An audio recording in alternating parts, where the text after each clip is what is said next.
You know when you meet some people in life and they're just super cool, down to earth, can have a great time, and are really humble and smart. Today, I get to interview one of them. Her name's Jody, and she's just another ordinary person I met at a coffee shop. But she shares with me experiences growing up, studying for vet school, working 7 days a week, and her experiences overcoming cancer in both middle school and high school. But I'm getting ahead of myself. Please join me in another episode of Ordinary People. Hi Jody, thanks for joining us on my show. It's called Ordinary People, and I hopefully came up to you random in this coffee shop and asked if you're willing to share. So thank you so much for being open. Tell me what you shared with me just a few minutes ago. I double majored in marine vertebrate bio and environmental studies. Wait, what was it? Marine vertebrate biology. Marine vertebrate biology.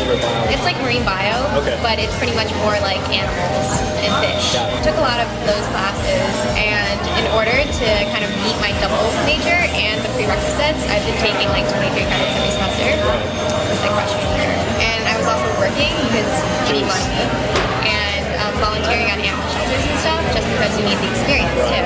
Well, so all these classes and research and working part-time, that doesn't leave you much time for anything else. Like, I was also pre-med, so I kind of understand, but I don't think people really see how much you have to sacrifice up front. Yeah. Especially in college when you think you're going to have a good time, but... Have you ever heard of like the triangle? It's like you can have a social Yeah. life, sleep, or academics, but you can only choose two to three. Yeah. So like my motto for like the 4 years that I was there was like, I'll sleep when I die. So, because all of my friends... Yeah, so she's crazy, but in the good way. Why not push yourself when you're in school, right? But then I switched gears and asked about her childhood. So when I was in, I want to say middle school, the second year of middle school, I was diagnosed with osteosarcoma. So it's a really, that's a cancer that I had. Yeah. It's a bone cancer, yes. But yeah, so I had osteosarcoma in my right tibia, and like it started off kind of like I had like a lump on my knee, and it kind of hurt when I was walking. So like but I didn't know what it was. Just because when you're a kid, you don't know what cancer is.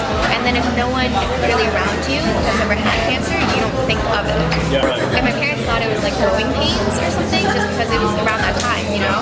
Like I was the tallest kid the first year of middle school, probably. You were what? I was the tallest kid. Oh, okay, got it. I, like, you know when you line up like in size order, I was always at the end. Okay. And my best friend was like always at the front, so. But yeah, so I had like my growth spurt really early. Okay. And so they thought it was just like a growing pain type thing. But after a few months it had gone away. And my pediatrician actually, luckily she had like a rotation in pediatric oncology. So she like saw it and then she was like, oh, something's off. And so she sent me to like a specialist in the city to get x-rayed and to get that. And then it turns out it was like a cancer. And you were in 6th grade, right? 6, 7, yeah. 6, 7? Yeah. That's a tough time. Yeah. I remember it was nightmare for me in middle school because you start becoming very self-conscious. I mean, I'm sure even in elementary school, but middle school is like, it gets brutal. It's really, really brutal. I was already like a really awkward kid. I used to read under my blanket at night when my parents would turn off the lights.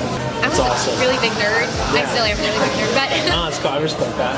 so I was really nerdy. I had like glasses when no one else did. I had like an awful haircut. I was the tallest girl in like my grade, and then like I had this, and so I left. I ended up having to leave for like a year. I was homeschooled because I had to get chemotherapy, and then I had my tibia replaced. So yeah, I had that, and then when I came back, I was like even more awkward because I had no hair. That's right. Chemo, yeah. Jeez. Yeah, I had no hair. I had to walk with like a cane because my Tibia was replaced. So I pretty much had to learn how to walk again. Right. And yeah, it was just really awkward.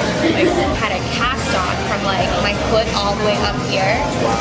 Yeah, and so like it was really awkward. And then like since I had chemo, I was out. I was in the hospital pretty much like every single day. Okay, yeah. And then I was homeschooled, so at least I didn't have to like be out during that time, you know.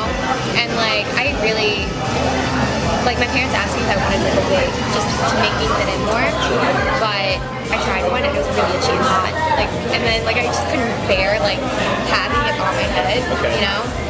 So yeah, so I was just out without hair for a while. And my sister made fun of me because she said I looked like a cute ball because I didn't have any eyebrows and like I was really pale and really like rounded and stuff. But So you went back to school? yes.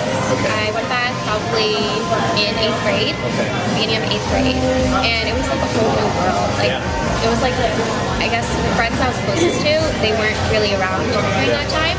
So when I came back, they weren't really there either. So I was just kind of like alone. It was like, so it's kind of like being in a new school, like being a new student, and then also being like this weird thing that stuck out and stuff. So I tried like so hard to fit in.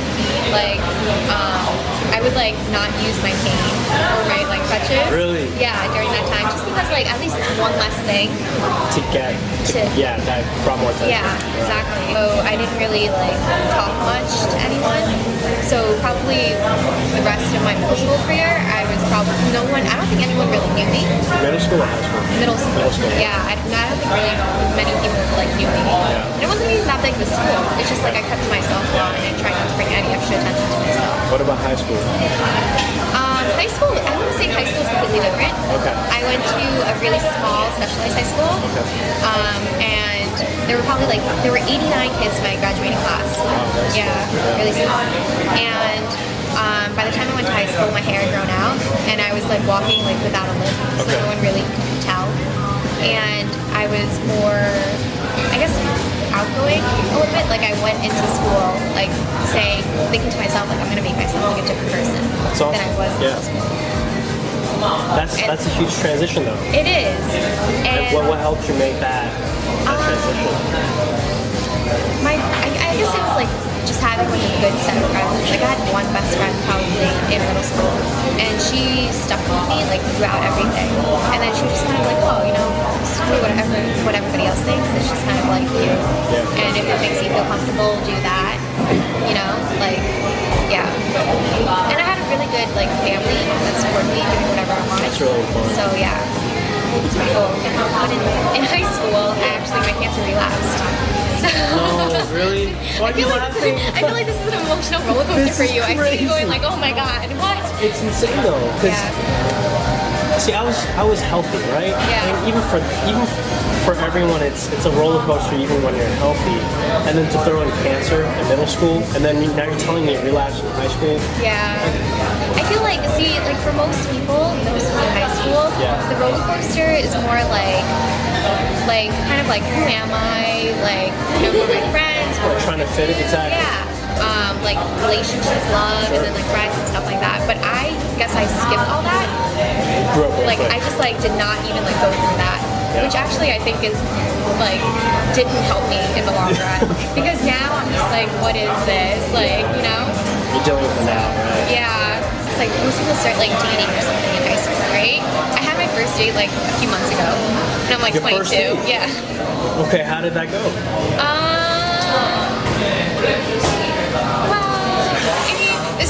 So, like, I hate millennial dating and stuff like that because, like, you know, back in the day, it would be like you're actually dating, you know, like you would be with one person and this would be your date. Like, if you were interested in someone, you would stay together the entire time, kind of, and you knew like what that person's intentions were. But like now, it's like talking to each other, hanging out with each other, like, you know what I mean? So I guess technically I've like talked to people before, but my first official date was a few months ago. Okay. And it was interesting. It was like your typical like coffee. We could have made a whole different episode on her dating life, but I had to get back on track and asked her about her relapse. Sophomore year actually was when my cancer relapsed, and it was actually when everything was probably like perfect. Like, you know, like my hair had grown back, I was comfortable with myself, like I had a good set of friends, I was in student government, I was like doing all these things that like pretty much was in the plan, you doing everything I'm supposed to. And then when you have cancer, you pretty much go afterwards, like for the first year or so, like you go every month pretty much to get scans and stuff to make sure it hasn't run back, blood work and like x-rays and stuff like that. And then they say like once you hit the 4-year mark, like you're pretty much cancer free. It was like 3.5 years when I went back, and then they found something in my lungs this time. That the cancer had like migrated up to my lungs. Yeah. Okay. So this is really like an emotional roller coaster for you. You're like, oh my god. Well, this for anyone. I can't imagine what it was like for you. To be honest, it was just something like, okay. It was something thrown in my way, and I was like, okay, that's something I gotta do, you know? It really sucked, especially the second time. Yes, thank you. You're human, right? Yeah. And it was like the most awful time that it could have happened. And to be honest, I feel like my parents may have suffered more than I did, you know? Because, you know, it was just like me going through it, but they had to deal with everything else. Like me waking up in the middle of the night sick, and then taking me to the hospital every day, and then like paying everything, and just like dealing with all of it. I honestly think like they got the worst of it. I know it sounds really weird, but yeah. And then to be honest, I don't really remember much of it. You know how they say, like, when you have, like, a bad memory, you kind of repress it? So, I don't remember much of it at all. Like, I remember kind of, like, the beginning and, like, a few parts in between, and then that's about it. It was probably, like, 7 months the second time that I had to go through chemo, and I remember maybe, like, a month of it. Only Jody and others who have been through similar experiences can understand. But the next part of this interview caught me by surprise, and she shares with us the experience of being someone who has defeated cancer and what it's like to live with that. Most people, they think the worst part is kind of going through the chemo and stuff like that. But to be like, that is a really hard part, like obviously. But it's also really hard, like the after of it, I guess, like life after it. There are things that you don't realize you have to be careful of.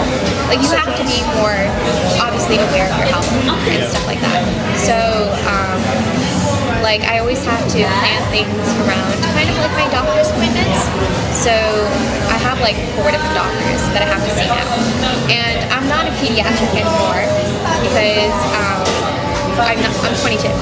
So, like the doctors that I saw during that like treatment and stuff, they're not the same doctors that I see anymore, and I have to like find my own doctors that like will know my history or can have some sort of understanding of it. It's like really annoying. Like I didn't realize how hard it was to find a doctor that accepted your insurance and like you know everything. But it's also like since I had my tibia replaced, I can't really like run. So I've always wanted to run like a marathon, but like I can't do that because of my tibia replacement. And every time I tell people like, oh, you know, like I've always wanted to run a marathon or like I want to go to the gym and like work out and stuff, they're like, oh yeah, just hop onto the treadmill and just like do this. And I'm just like, I can't do that. You know, the experiences you go through in life, like they shape you as a person, but I don't like it when it defines me. I guess that's why I don't really tell people. Like a lot of my friends didn't know until like a few years after I got close to them that like I had cancer. But it's like I feel like once you tell someone like that you survived cancer and stuff like that, they think differently of you. And then like I know a lot of people when they find out, they always say something like, oh, but you're always so happy. What bad has happened in your life? You know what I mean? Because I'm like really like I don't like being sad. Like you know I try to be happy, and then like I don't want to be that person who brings you down. You know, I want the person to like make you smile and stuff.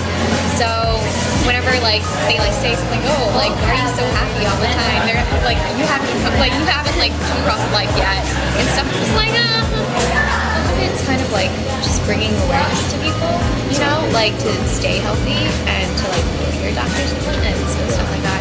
And also just like pediatric cancer is like one of the like most underfunded like areas of research. Like cancer itself has like a lot of research funding, a lot of breast cancer and like lung cancer and stuff like that, but pediatric cancer, it gets like probably one of the fewest percentages. Because it's so rare. I actually don't really know how rare it is. Okay. All I know that my form of pediatric cancer is one of the most common forms of pediatric cancer. But that itself, like the whole pediatric cancer thing, is like really underfunded. So. Got it. Well, Jody, thanks so much for sharing. No problem. Yeah, and enjoy the rest of the evening. I'll try working on the application Yeah. and stuff. So guys, when someone shares with you a personal experience that they've overcome, don't let that event define who they are today. Why not instead discuss the causes and bring awareness to whatever experiences people have gone through? Isn't that better than making someone feel overly self-conscious about something in the past? You know, as Jody put it, sure, it shaped who she is today, but cancer isn't something that defines her.